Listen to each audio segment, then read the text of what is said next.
Buenos días, buenas tardes, buenas noches, donde quiera que estéis. Este es un nuevo episodio de Por Tierra, Mar y Aire y voy a dejar de hablar en español porque es un episodio muy especial. We are here with Alex Eine, a new... Sorry, did I pronounce your family name correctly? My last name is Eine. Eine. Yeah. Thank you.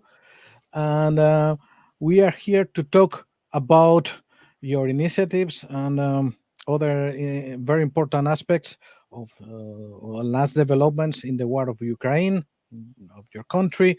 So, Alex, please present yourself and thank you for being here.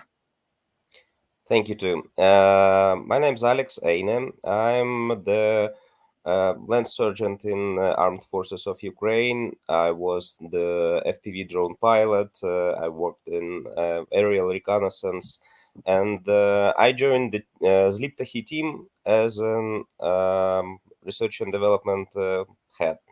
And now I'm leading the research and development of different UAVs in our joint team of military people and civilian engineers that are working together. Okay, it sounds really, really interesting. You guys are changing the world, although I'm pretty sure that you prefer not to do that and live in peace. But we will achieve PTMyA sooner than later, or given time. So, Definitely. yeah. First, I would like to start with with something like the beginning. Let's talk about the war. How would you review it since, for instance, a year ago? How it has been experienced, or finally, how you prefer to transmit to my audience what PTMyA means to Europe? Yeah. If we will compare the today's situation with the situation of the beginning of full-scale invasion, I guess at the beginning of full-scale invasion, we were not ready for this. The war was already 8 years on the eastern part of Ukraine, but Yes. we were not ready for the full-scale invasion. So the first, I guess, 2 months were like the emergency situation where we just tried to cover the spots that were critical, I guess. So, for example, I was a volunteer, I joined the armed forces as a volunteer, and we were defending the Kiev, the northern part of the Kiev region, and there was pretty heavy fighting there, so it was a hard experience for me. Then after the first part of the invasion was um, kind of reflected, and Russians, for example, left the Kiev region and some other parts of southern occupied territories. The war began to be something more planned and more strategic. A lot of actions became strategic because on the beginning of full-scale invasion, we were just reacting on some different challenges in different areas, and then it became strategic, and we became kind of part of the greater plan of our army commandment. So they began to develop some operations that were meant to deoccupy some territories. For example, I took part in the Kharkiv region salvation. And this operation was beautiful, I guess, because we just ripped the defense line in one spot, and then we just flew there like the water, and surrounded their positions from behind and from flanks. So this is what I call the difference from the beginning of the full-scale invasion and later operations, because it was planned and it was kind of a strategic plan. You asked what the Permoga is for us. Permoga is the victory. For those who do not understand Ukrainian, Permoga is different stuff for different people. Because, for example, for me, the victory in this war will not be just recapturing everything and go on the borders of 1991, because the Russia will still exist, and the Russia will still be the danger for us on all the borders of Ukraine. So for me, the victory in this war should be, I guess, the situation when Russia is kind of destroyed or divided on different regions and demilitarized, denuclearized, and maybe with some of parts of Russia should be under the foreign commandment. I don't know how to say it correctly in English. So that's the only way where we will not feel the danger from Russia. Maybe Ukraine should join NATO. Maybe Ukraine will join European Union. I guess it's part of the plan. But um, not defeating Russia and just deoccupying Ukrainian territories, including Crimea, is not the victory for us, because it will still be dangerous. I see. Anyways, do you mind to explain to my audience why it's important for Europe the Ukrainian victory, the future Ukrainian victory?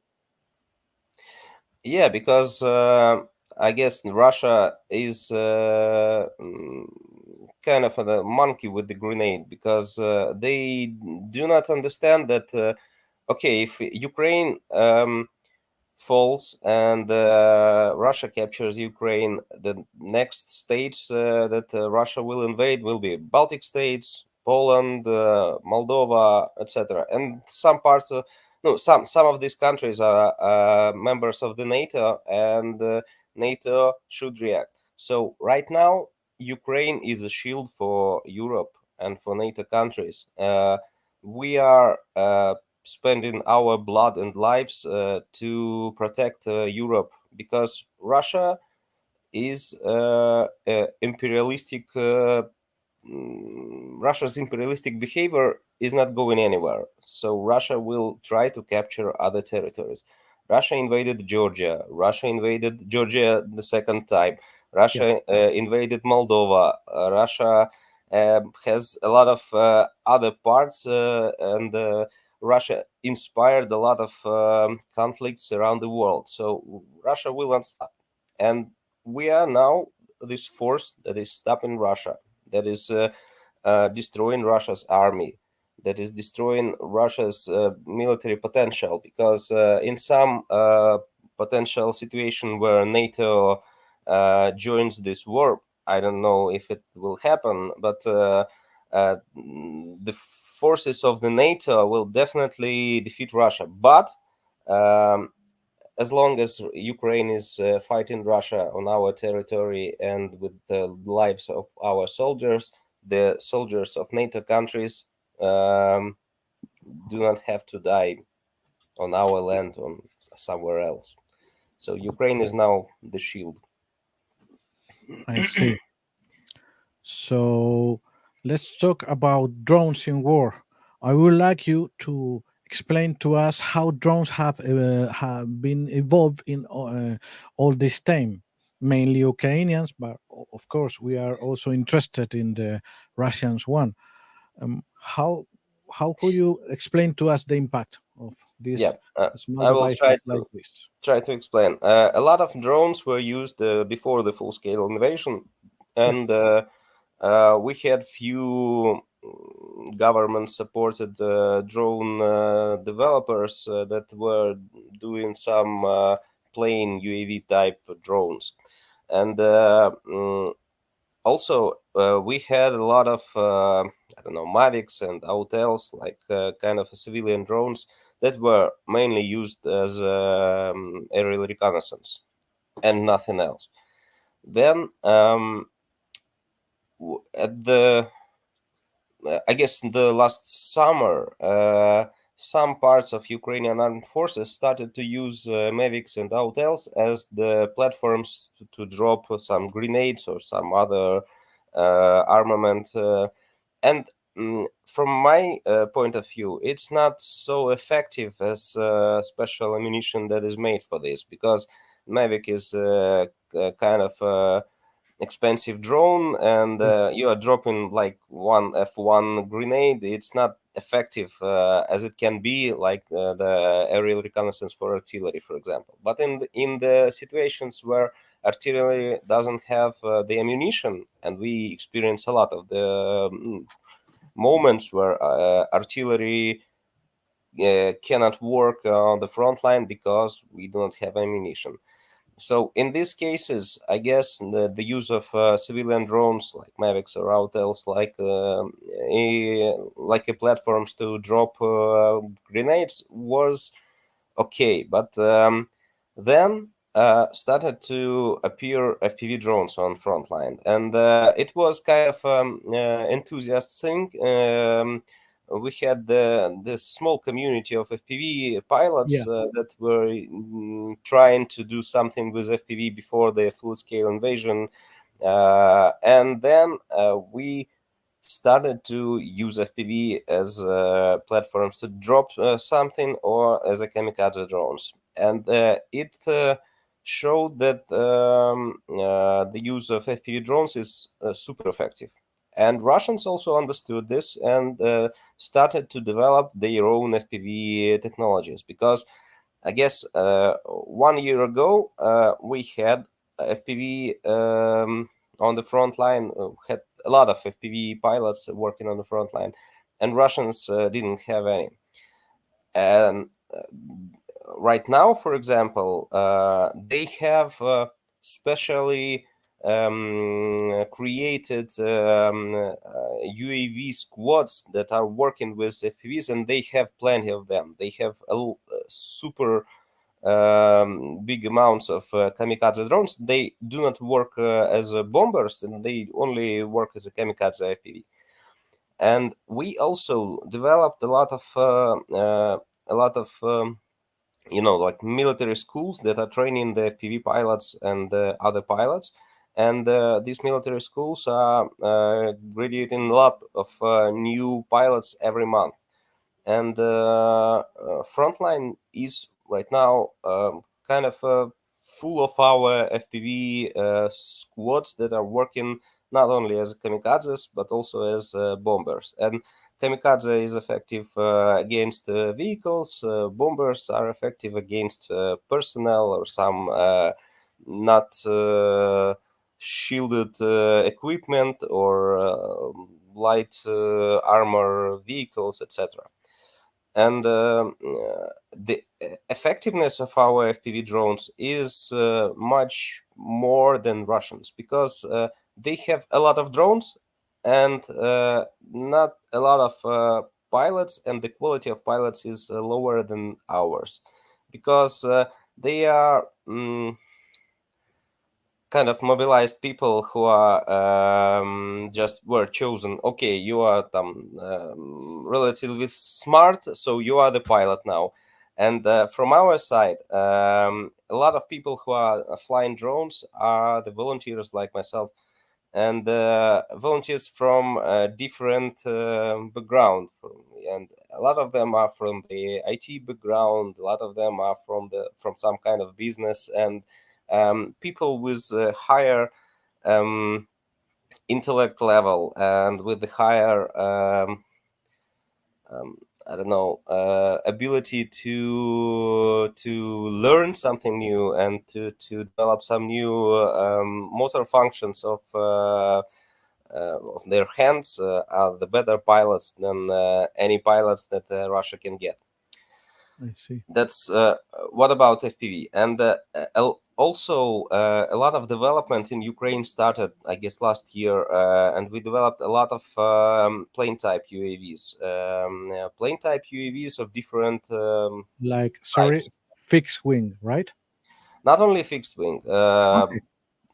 Fixed wing is like, I guess, like Shahids, like Iranian drones, and a lot of drones are like plane type with the traditional wings like Okay. the plane. But not quadcopters. Not quadcopters. Okay. Quadcopters also developed in Ukraine. We have, for example, some conversion quadcopters that made from agricultural drones Yeah. that can carry a lot of weight. And for example, my military unit where I am right now serving has these former Agra drones as an armament, and we are using it like the platform to bomb with different interesting things. I see. Yeah. So a lot of plane type drones were developed, and these plane type drones, like the reconnaissance drones, and some drones like our backfire is are bomber drones, and also we had some models of kamikaze plane type drones with the wider range of use. Something like hundreds of kilometers, for instance, like the Mugin Yep. 5 or something like that. Yeah. Okay. So I would like to know more about the effectiveness of FPV drones, both in kamikaze or one-way attack drones, or in the bomber role. Could you develop it a little bit more, please? Yeah, I guess the statistics for kamikazes right now in Ukraine is the 1 of 5 drones is hitting the target, because Wow. all the front line is covered with electronic warfare Yeah. equipment from Russians, and due to the radio horizon, a lot of drones are losing their signal even before no control signal, even before they are losing the video signal that is captured and recorded. So in a lot of cases, drone pilot is not controlling the drone for the last, I guess, 100 to 100 meters, and it flies by itself with inertia. So I see. this is the cause that a lot of drones are not hitting the targets and are just flying by. I see. So they are the control signal is lost in a lot of times, especially very close to the mobile jammer, right? Yeah, and you should understand that the control signal is lost before the before the video signal. So Really? usually the pilot sees how his or her drone is flying somewhere else, not at the target that was aimed. Okay, that is really interesting because, as far as I know, the VTX, the video signal, I will have bet that the video is lost first than the control. But you know your business. And Yeah, but I guess it's in our case it's this way because of the radio electronic warfare. In standard conditions where you're just flying somewhere in your drone and you do not have jamming, yes, the video signal will be lost first. But I guess the frequencies of the video signal are harder to jam. okay, and it is the same, and regardless of the control frequencies, like 2.4 or 0.9 or 0.433. It is the same. You are losing the signal regardless of the frequency. Actually, right now, at the beginning of the FPV use, we used the regular frequencies for control and for the video transmission signal. But right now, we are working usually on other frequencies because the Russians also developed a lot of REW equipment that they are placing in their trenches or at their vehicles, and we are trying to find some frequencies that are not covered by with their electronic warfare. So some drones are used with the standard frequencies, but a lot of FPV pilots are modifying their FPV drones to have some exotic frequencies, just not to be hit and jammed. Okay, so using, I guess, so a software-defined radio, right? Hmm? Using, sorry, software-defined radio. No, I mean that a lot of FPV pilots and engineers are modifying their VTXs and their Okay. control takes and the rigs to fly on different frequencies. And also, we are, for example, right now developing the solution for RW resistant radio connection for video and for the control, and it uses I don't know how to say it in English. In Ukrainian, is PPRC, is like the pseudo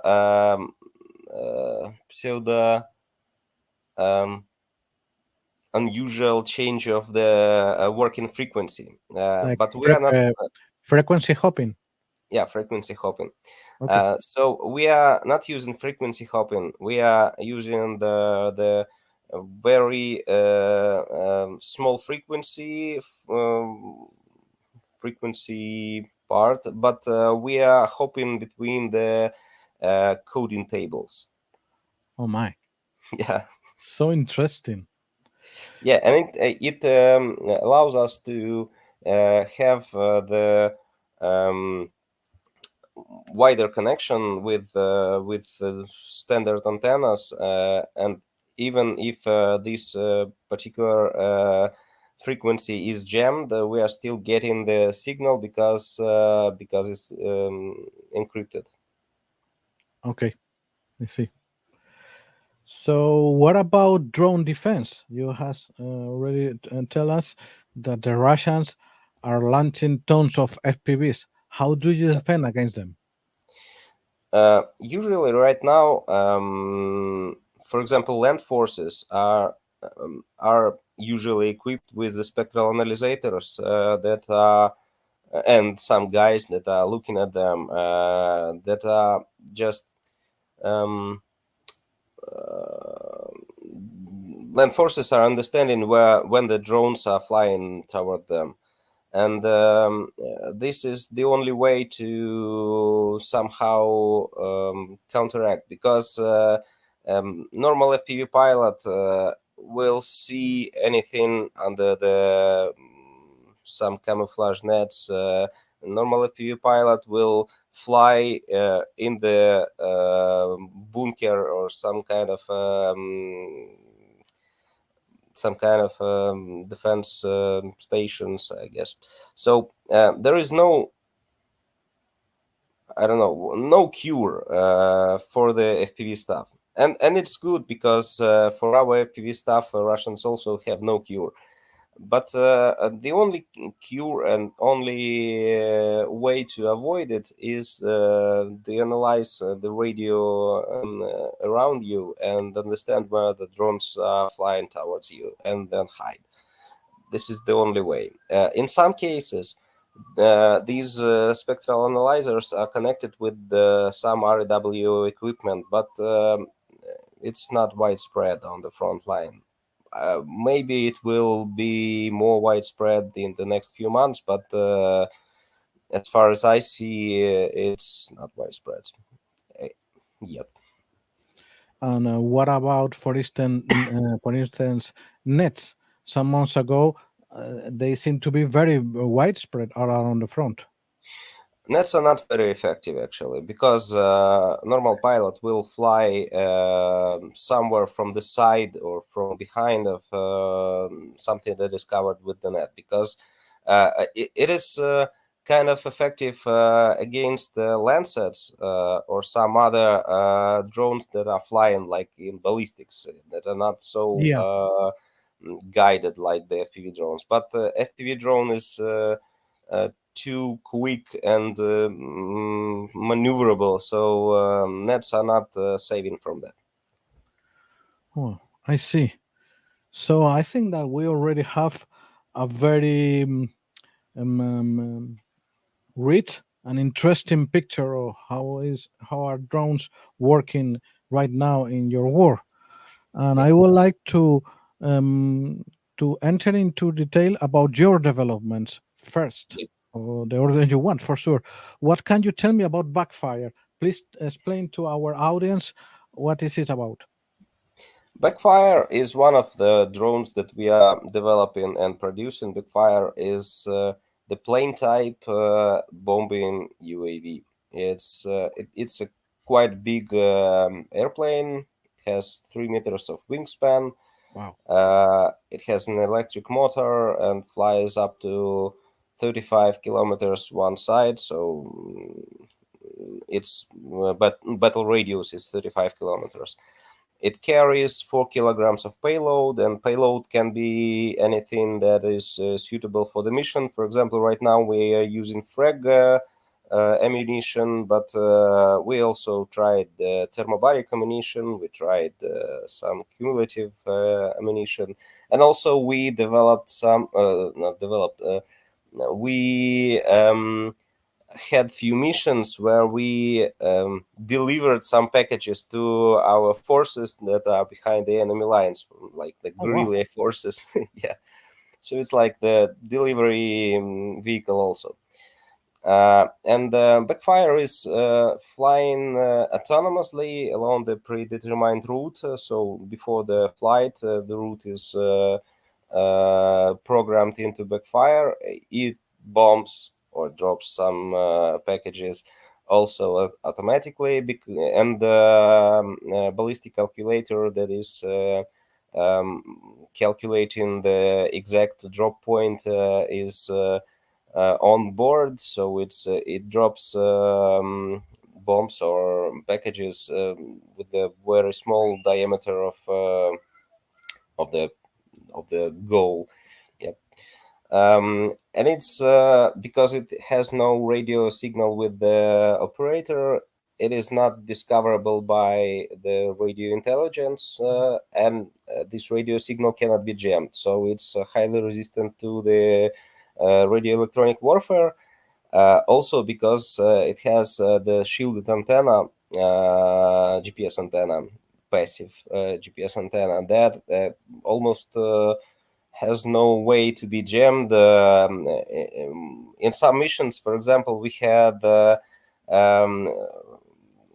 analyzed the logs, and in one case, for example, we flew 70 meters over the REW system that was working on the jamming mode, and the GPS signal was weak. It was not absent. Oh my! So that's really amazing. Yeah, Backfire is fully REW resistant, and we didn't lost any birds on the enemy side yet. So we had a lot of missions for this point. I guess more than 50 missions, and almost all of them were successful. The targets were hit, etc. According to the specifics of Backfire, the targets are usually the static targets, not the moving, because we cannot normally see the moving target and hit it.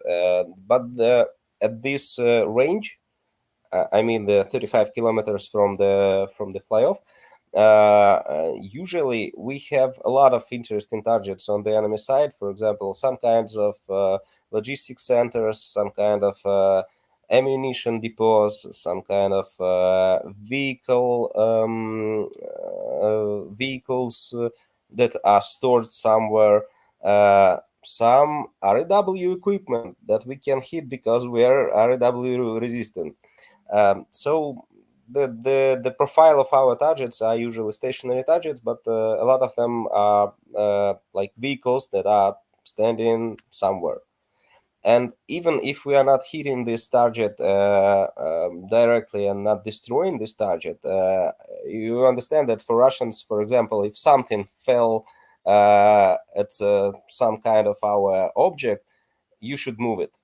And this gives time for our troops. For example, if this REW equipment is shut off for 2 hours because we almost hit it, it gives time for example, our aerial reconnaissance to get some new data, or for some FPV pilots to hit some other targets, because REW will not work at this time. So I see. that's How was the story of the development of Backfire? How do you decide to build a 3-meter wingspan fixed wing or plane type drone?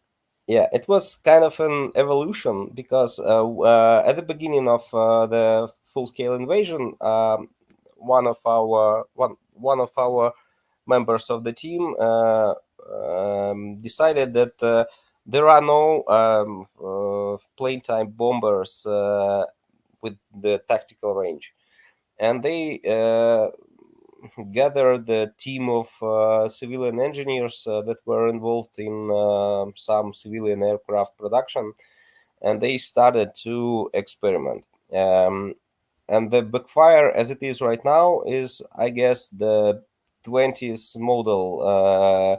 It was really changing all this time. At the beginning, it was bigger. It was kind of 4 meters wingspan, and it was bigger with 2 motors. Then we switched to the fixed wing.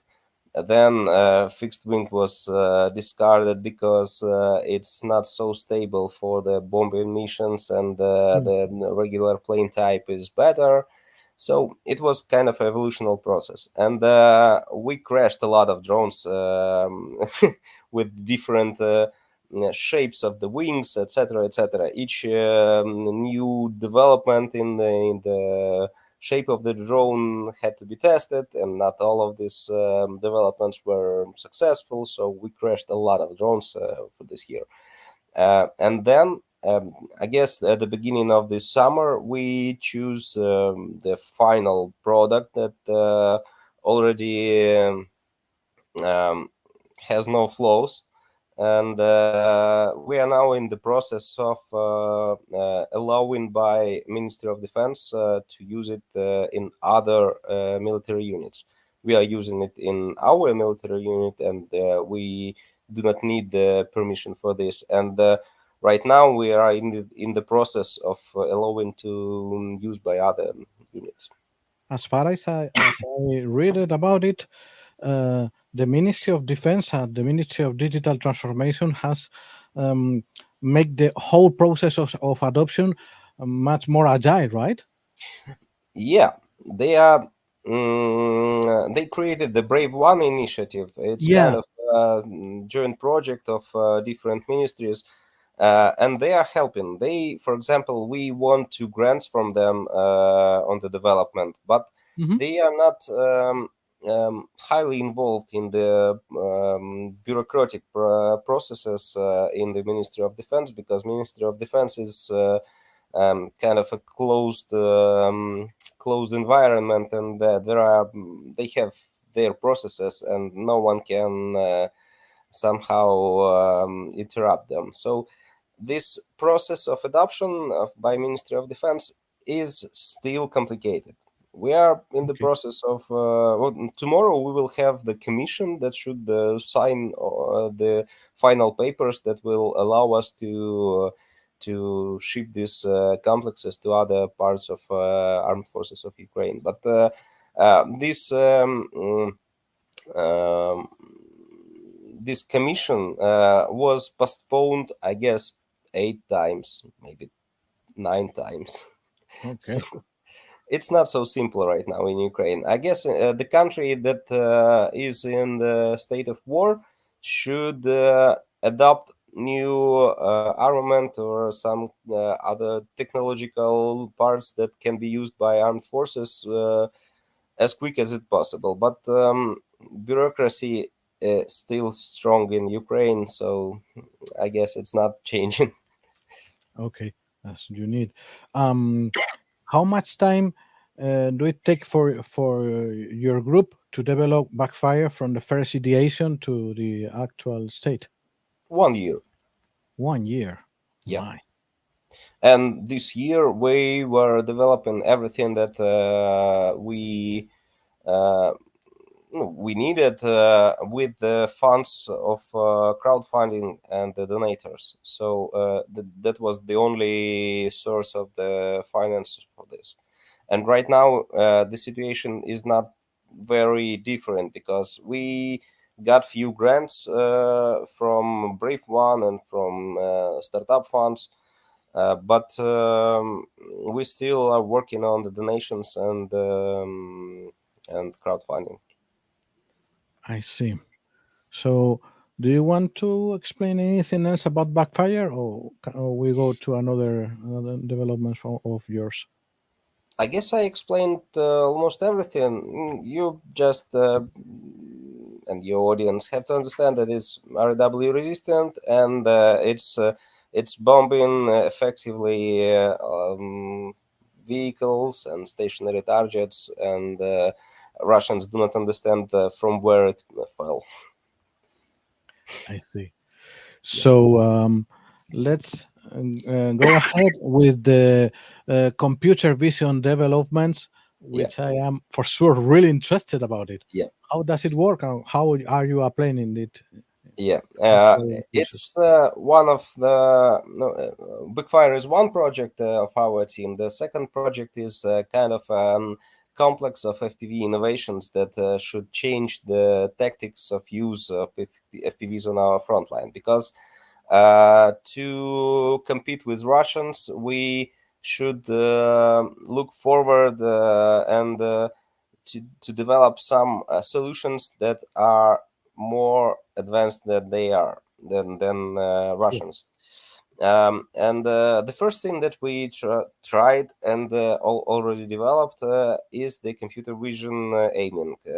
It's again for the situations where the drone already has the target and the drone pilot sees the target, but the radio horizon doesn't allow pilot to guide its drone because the pilot can lose a signal.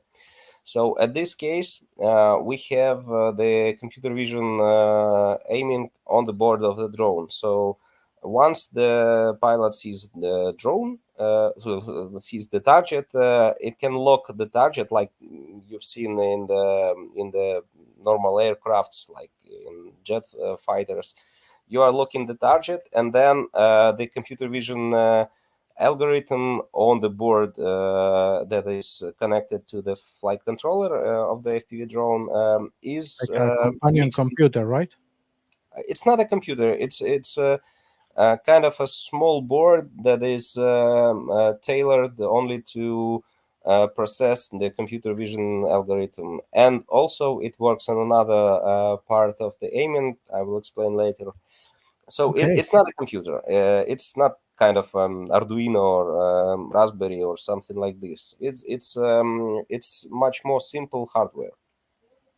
I see. So once the pilot locks the target, the drone flies by itself, and it doesn't require any signal from operator. So one thing that it makes it just amplifies this statistics of successful hits, because computer vision will hit with I don't know, with 90% result, and also it lowers the requirements for pilot skills, because to fly somewhere and to see the target is relatively easy task, and to lock on the target is also easy. To guide your drone through the jamming and through the signal that can be lost at any second to hit some target is much more complex skill set that is should be developed by pilot. So this aiming allows less skilled pilots to hit targets with more efficiency. The second thing that we developed for this application is we understood that Russians are using REW equipment in trenches, and they are mounting REW equipment on their tanks, military vehicles, etc. And they are using it like this. They are hearing that somewhere drone flies, they are turning this on, and the drone drops, because it loses the GPS signal, it loses the control signal, it loses, in some cases, it loses video signal. So what we started thinking about, it's okay, we can aim at the radio signal. In any case, any electronic warfare equipment that the Russians use is jamming the GPS, and it's certain frequencies that are not changing anywhere.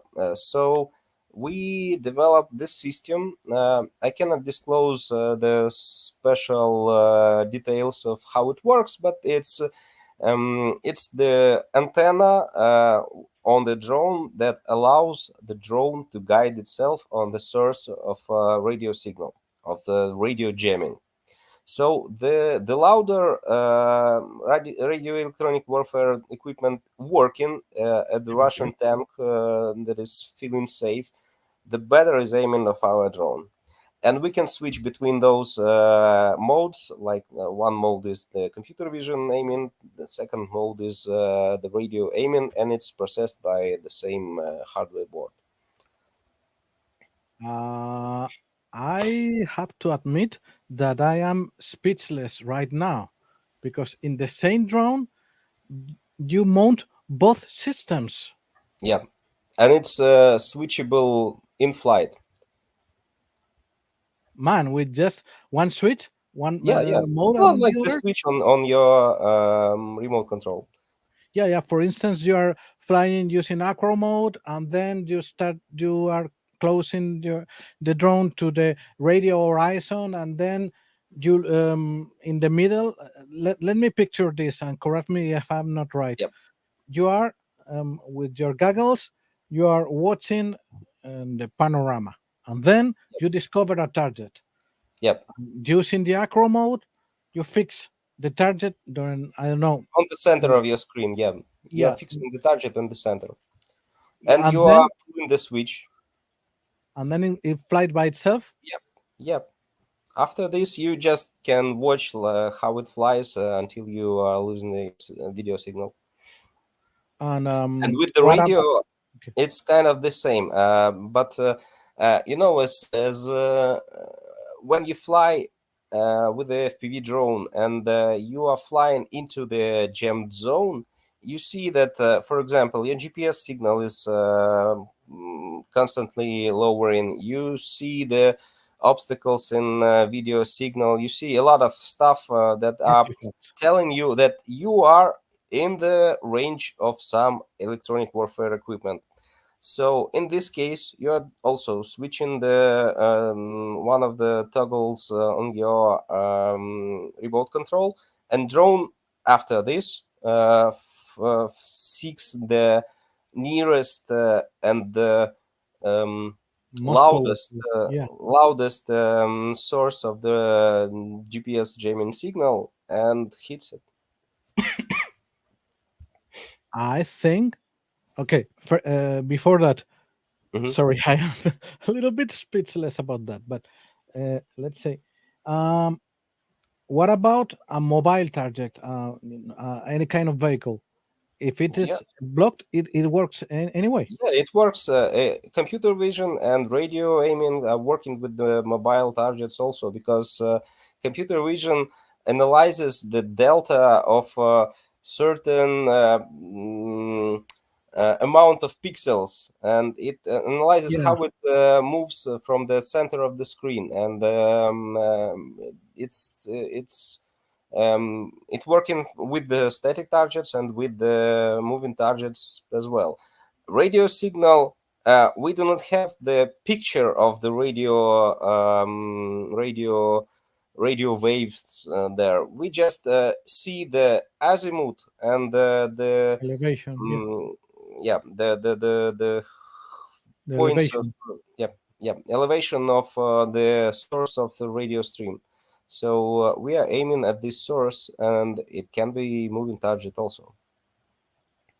Okay, this is the third time that I am saying that I am speechless, because man, you are changing a lot of the rules written in the book. Maybe.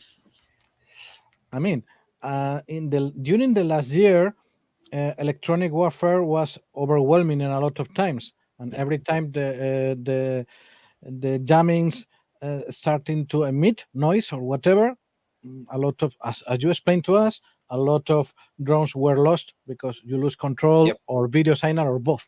And then if they start a video signal, sorry, a jamming, then they become instantly into targets. And it will force them to turn on the radio electronic warfare less and with the lesser periods of time. So it will give also our pilots time to operate normal drones, and aerial reconnaissance will work normally, because aerial reconnaissance is still working with the Mavics and the Autels that are easy targets for any RAW equipment. And how mature is it? Are you using it already in the front? No, it's on the last stage of development. We are waiting for some parts and components, and we are planning to test them in the test site conditions with the RAW, I guess, next week. Next week? Yeah. So it's already developed and tested in laboratory, but it was not tested ground. But I guess that before the end of the year, you will remove most of the bugs and quirks, etc. It will become a mature and operating system. Yeah, it's possible. We are already in the process of negotiations with a few manufacturers of the boards, and they can produce the boards already with our firmware that allows this to be kind of a kit that could be purchased by any FPV pilot in Ukraine, and use it as the self-aiming drone, just by adding these components to his drone or hers. So I guess that your people needs donations and support more than ever in order to accelerate this development. Yeah, because a lot of money is now spent on some components and parts that we are experimenting with, because in some cases you cannot guess if this part of hardware will work fine with this algorithm, etc. So we are experimenting. So let's talk. Okay, do you want to explain to us anything else about this double astounding? Except of self-aiming with the computer vision and radio signal, we have few other parts of development that also could change the tactics of FPV use on frontline. For example, we created the remote start platform. Why it was created? A little bit of history. A lot of FPV pilots are risking highly, because the flight of FPV drone on the front line is, I guess, less than 5 kilometers because of jamming, because of radio horizon, etc., etc. And this is the range where the Russian artillery and Russian MLRS systems are covering everything. So if some pilot, even with the remote antenna, is working on certain frequencies with the FPV drones, the radio intelligence are easily locating their positions, and the artillery or the MLRS systems are covering their positions. Okay. Thus, a lot of pilots are injured or killed, etc. So we thought about how to make it the other way, so the pilots are more far from the point where the drone is flying and where the antenna is guiding the drone. So we developed the remote start system. It's kind of a box that some land troops or reconnaissance troops can carry to some positions and leave it somewhere in the field, and the pilot can remotely use it and start the drone remotely at the moment when it's needed by the tactical perspective, etc. And it's made two ways. One way is an internet gateway with low latency, and it's allowing to pilot to be anywhere. It can sit somewhere not on the front line at all. It can sit in the office in Kiev, for example, and operate the drone that is flying somewhere near Bakhmut. I don't know. And the second way is with the using of relays. We have another box with the proto drone. It's not a real drone. It even doesn't have a flight controller. It just flies up and down with the wire. Okay. It has It no has radio control. controls. Yeah, it has no radio control. It's controlled by wire, and it relays the signal from pilot to the drone to the remote platform. And this moves pilot 10 kilometers from the front line, and it's unreachable for enemy artillery or MLRS. So that's the other part. The fourth thing that we already developed is as I mentioned before, is REW resistant radio signal for the controlling of drones and for the masking of video signal, because it's still analog, but it's masked. The problem behind this is that when you are just operating the regular unmasked video on frequencies that are widespread, any enemy pilot that is tuning his goggles to this frequency can see where your drone is flying. And according to this, a lot of our pilots are using like the unconventional routes to fly behind some obstacles from the enemy's side for them to not be able to see where the drone flies. And it's not a solution after all, because for example, if some enemy pilot is watching not from the ground but from the relay, it will see this drone better than our pilot. So we created the also it's masked analog signal. It's just changing the table of Frequencies, the channels. Yeah, like like in old TVs, Pulse, Ecam, etc. They had different tables of pixels distribution.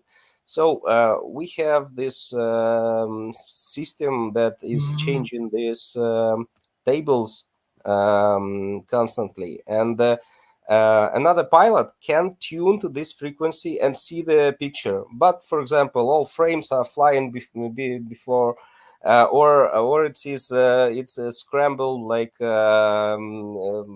different lines of pixels are scrambled between them. So it's still analog because it's better than a digital signal in the RAW environment, but it's scrambled. Oh, let me explain it a little, or please explain it a little bit more. Let's explain to the audience that this video, um, sorry, here, okay, we have a VTX inside of a drone, right? And this VTX, by default, it has a table of frequencies, and it converts to and from the analogical signal into a receptor, into a VRX. But by default, it has, grossly speaking, a simple set of rules, and people change such rules every, I don't know, 40 times a second, so whatever. Yeah, like this. Okay, one more time, I am speechless. It's a simple solution, actually. It Absolutely. lies on the surface of.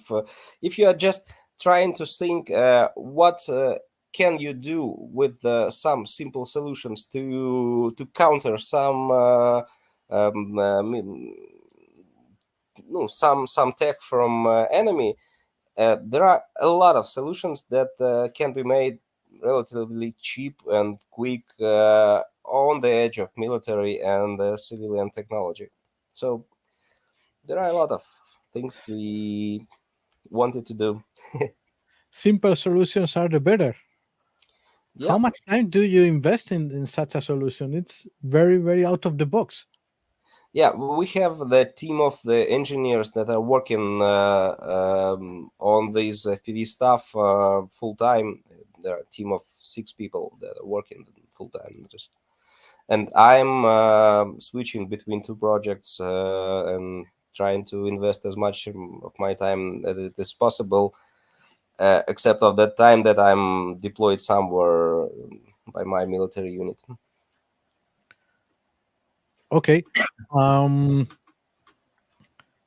So recapitulating, you have a drone in a box system, which is something like a relay. Yep. In 2 variants. I guess that the first variant is just the physical relay with a tester drone, which rise up in the sky and receive the signal of the drone and transmit it to the pilot, right? Yep. And then you are. Yeah. Sorry. And the second one is the internet gateway. We even thought to create some kind of, like the call center for the pilots, where they have the list of missions, and the pilot gets a mission, somehow researches the geography, etc., and flies the drone somewhere on the front line by sitting somewhere in Kiev in the basement, drinking his smoothie. Man, you are talking about something like Uber for combat drones. Yeah. My, do you have you considered people to use something like a mesh network? Actually, it's one of our plans for the future. We wanted to create kind of a control system for the swarm of drones, where one of them will be controlled by operator, and all other drones will even be without camera, and they will be operated with radio signals between them, and this is a solution to make, I guess, something like carpet bombing for the positions for the personnel. Yeah, and it's highly effective, actually. When we use FPV drones, it's highly effective when it's not one pilot is flying, but when there are few drones that are flying one behind other, and the first drone hits some target, and then Russians are starting to run around and trying to distinguish fire or something, and the second drone hits them. My. But I guess that such, say, proto swarm or whatever you want to name it, is flying at the same height, and once the first throw a bomb or whatever kind of payload, then the rest follow. Something like that. There can be a lot of different algorithms of their use, because, for example, we are now having the algorithm not for the kamikaze with the aiming, but for the bomber with the aiming. When we also lock the target, and the drone with the ballistic calculator on board just drops the bomb and flies somewhere up to get the signal again. And with the swarm, it can work the same. We can have different scenarios of use of this swarm. For example, one drone is flying at front and hits some target and flies away, and then other drones are covering this with their bombs. Or, for example, they can fly with two groups and attack from flanks somehow. We can make a lot of algorithms, and it's only evolutional way to understand which is effective in some cases, and we cannot guess. Once we will develop this system, we will try to make some different algorithms and test them on the battleground to understand what is effective. So you are totally guided by evidence. Yeah, sure.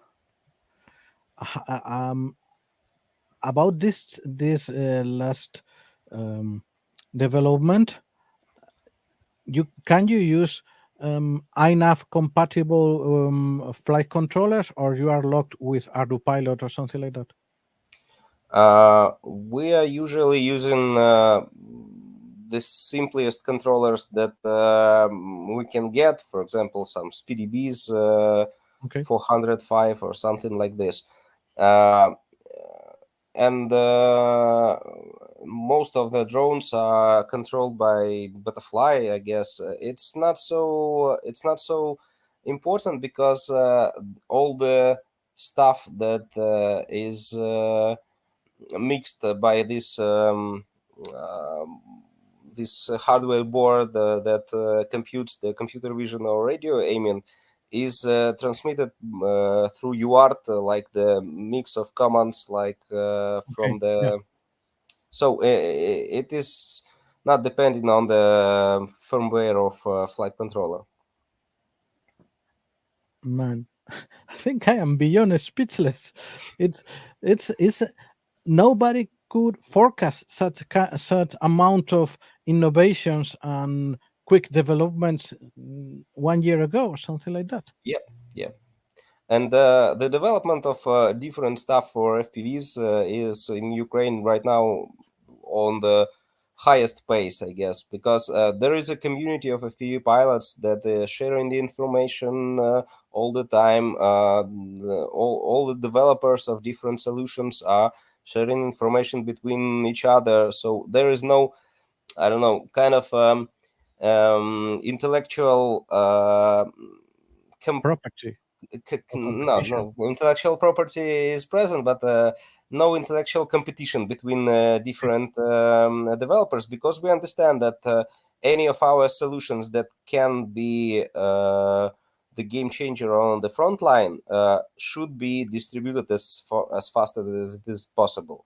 So when someone has the solution that we need, for example, and we are starting to negotiate to somehow integrate our solutions and to understand what are the side parts of this integration, and what can be used from other developers, etc. For example, we started to develop our own frames for drones, because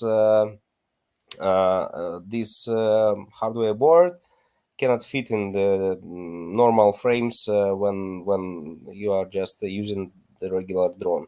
So we developed a new frame that is from the aluminum profile, and with the I can send you some pictures of it. So we developed a new frame, and a few other developers of the drones and producers of the drones already asked us to share with them the technical information of these frames, because they understood that these frames can be more effective than the regular carbon fiber frames, because it's cheaper to produce, and they are much more sturdy, and the Sorry, drone sorry. profile is There's a lower. question. I cannot avoid that. What Yeah. about the heat sinking of aluminum? I think it's like a giant radiator, right? Yeah. But actually, the heat distribution of FPV drone is relevant when you are flying this drone sometime. When you are talking about the kamikaze drone, the life of this drone is 3 minutes. So Okay. it doesn't heat because it has no time to heat. It's not a regular use of FPV drones that, as we mentioned, FPV drones like before the war, like I was flying through some park and obstacles, and I was changing the batteries, and some parts of the drone were heated. In this case, kamikaze drone really lives 3 minutes, 5 minutes. Oh, I see. So there is no time to heat. I would like you to develop more that what you think about what you explain about that sort of an open source community of drones, of drone makers or drone designers. It looks like standard community of practice guided by open source, like Linux people or something like that. Yeah. And it works like open source right now in Ukrainian FPV community. Really, we are sharing everything with the different developers, and they are sharing with us their developments. So it's the true open source. Is the open source for saving the country. Yeah. Man, it's really astounding. So many questions. Do you want to explain anything else about, for instance, develop a little bit more what you explain about the EW resilience, like shielding or something like that, or it's not convenient? No, it's not shielding. It's also the quick change of encryption table for the radio signal. It's the same frequency. It's not hopping between frequencies, but it's a narrow frequency with the encrypted signal, and the table of encryption changes 10 times per second. And even when something is jammed, we still get, I guess, 30-40% of the packets, and it's enough to operate the drone. Wow. I really hope that this is not the last time that you talk with us, because this is, you are changing the entire book. It is I think every time people is here talking about defense development, they are so out of shape, out of the time. Okay, so let's talk about the future for before ending. What can you talk about the plans of your group about the war? Would you like to entertain the idea of how the drones are going to evolve in the next month, and how how they are going to contribute to PTMyA? Actually, drones are already contributing to PTMyA all the time, because a lot of Russian vehicles right now are hit not with the some kind of anti-tank systems, but with the drones. So it's the constant process, and the more drones we will have, the more different types of drones we will have, the more effective will be the disruption of Russian vehicles and Russian targets behind the front line. So about our plans, right now we are concentrated on this process of adoption by Ministry of Defense for the backfire, and we are planning to conduct some field tests with all of our FPV stuff. So we are in the process, and we are constantly developing something. So when the tests will be successful for the FPV stuff, we will start to distribute it through the FPV community as a kits, as I mentioned before, as a kits to upgrade the drones. Because okay, even if this kit of self-aiming will cost, for example, $200, and the regular FPV drones like kamikazes are like $300, but every fifth hits the target. And in this case, with the $200 upgrade, every drone will hit the target, so it's still economically Absolutely. resilient. No discussion. Yeah. So that's our plans. I guess in the whole picture of all the efforts to achieve victory, the drones are now having the very significant role, because really a lot of Russian vehicles are destroyed by drones. A lot. I guess half of enemy vehicles are destroyed by drones. Really? In some parts of the front line. Yeah, but that is totally astounding. Yeah. In those Absolutely. parts where there is a kind of a positional war, it's less. But in maneuver war, like in the parts where it's like in the counter offense right now, like sorry, No worries. sorry, Yeah, I will answer later. sorry. So, uh, okay. Do Sorry, you I cannot turn it off because the signal on the PC has no No worries. way to decline the call. Okay, we have so a big amount of. Okay, it stop. Anyways, we have already a huge truth of information that we have to digest. Uh-huh. Finally, two things. How can you what for under your understanding, what would be the main evolution lines for small drones until next spring? What do you think about it in the general sense? Just a couple of. I guess one of the main parts of the drone industry right now that is quickly developing is the sea drones, and we are seeing a lot of results of their use, and a lot of long-range UAVs, like long-range planes with serious payload. And we also are seeing the results right now, how it works. So I Absolutely. guess this will be the game changer. We will get something like the Shahids by ourselves, and we will use the Russians' tactic to destroy military objects on the territory of Russia, and we will see more and more of this next half a year, I guess. Okay. And also, I guess there it's not a secret that a lot of our developers, for example, are developing the drone-based anti-air systems. It's I need you to explain a little bit about that, please. yeah.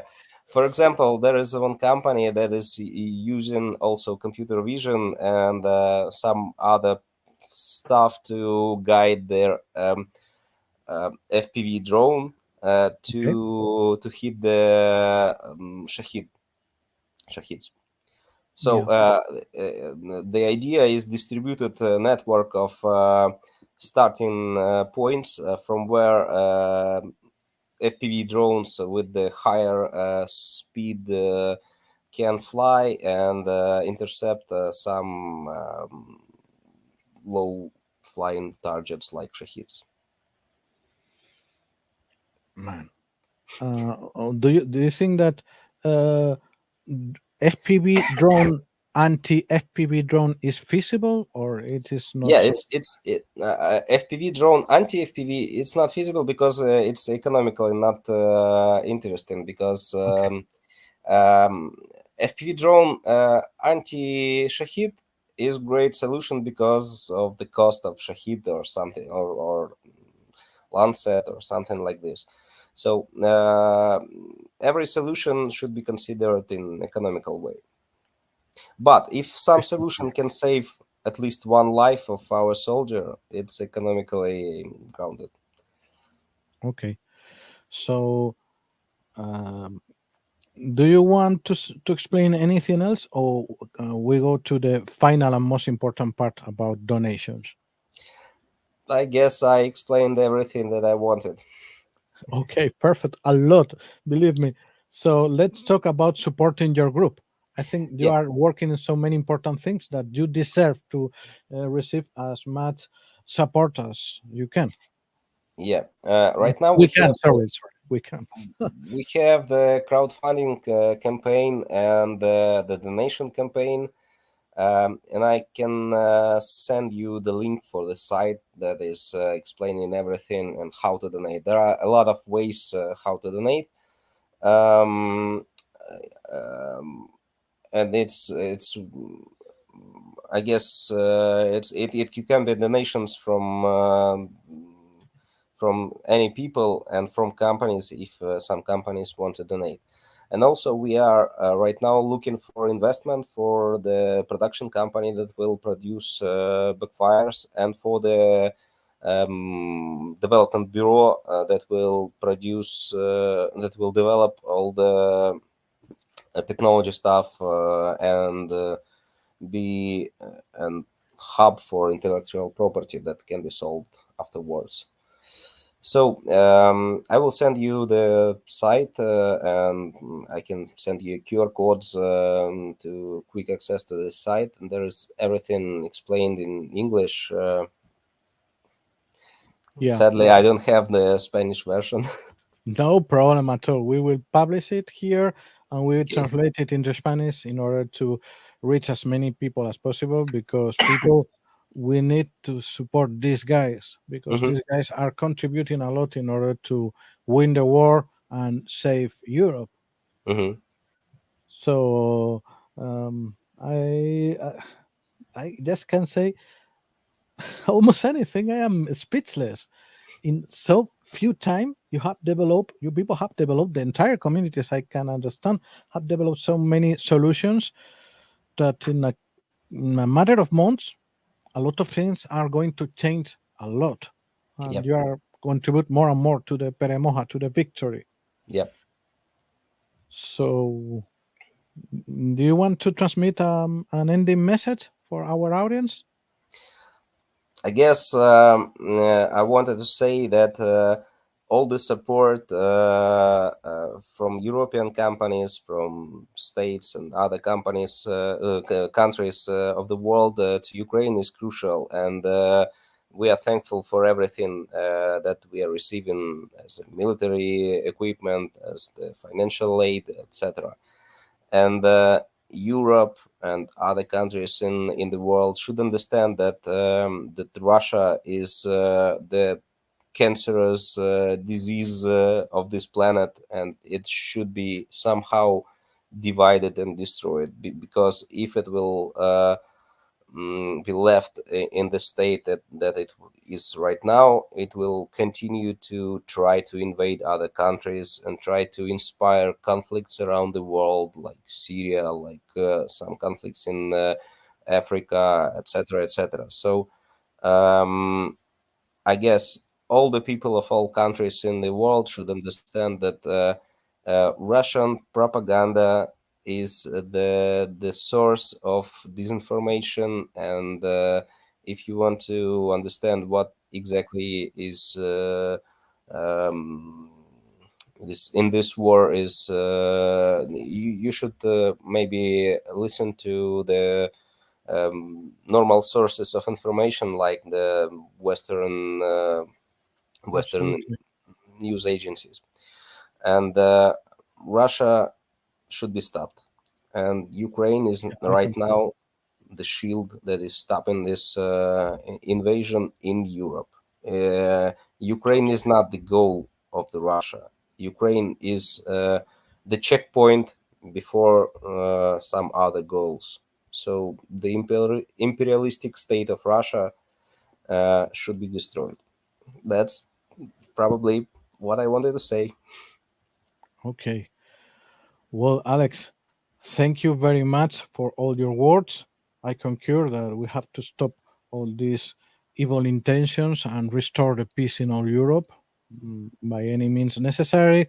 Mhm. And I hope that you people of my audience, I will translate it into Spanish later, will support the group of Alex in order to develop more and more solutions. Could you repeat then the name of your group, please? Zliptahi. Zliptahi. It's kind of Angry Birds, but translated to Ukrainian. Angry Birds, Sleep Tahi. Yeah. Okay. Well, I just cannot add anything else. So, except to say to you, thank you again very much for this trove, this treasure of information, and we'll support Ukraine, your cause, and your group as much as we can. And I just can, I just can desire again your victory, the Peremoha. And I want to end the program saying Slava Ukraini. Героям слава. Дякую. Thank you Thank very you much. very much. Thank you. Thank you.